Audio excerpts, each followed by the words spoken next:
في يوم 25 من يناير سنة 1952 مدينة الإسماعيلية ما كانتش مجرد مدينة هادية على القناة، كانت ساحة مواجهة بين كرامة وطن واحتلال. قوات الاحتلال البريطاني طلبت من الشرطة المصرية إنها تسلم سلاحها وتسيب مواقعها. الطلب كان واضح، استسلام بدون مقاومة، لكن الرد كان أوضح.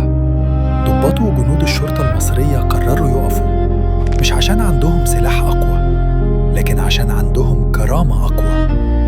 استمر الحصار ساعات طويلة، والدبابات والمدفعية البريطانية واجهت بنادق قديمة وعدد قليل من الرجال.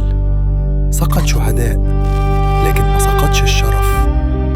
موقعة الإسماعيلية كانت رسالة لكل المصريين إن اللي يدافع عن وطنه حتى لو خسر المعركة بيكسب التاريخ.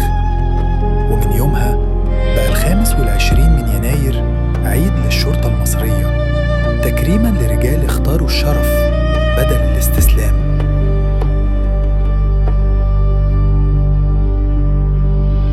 انتهت المواجهة بين القوات البريطانية وأبطال مصر من رجال شرطة قسم الإسماعيلية بانتهاء ذخيرة الضباط والعساكر المصريين بعد سقوط 83 شهيد وجرحى.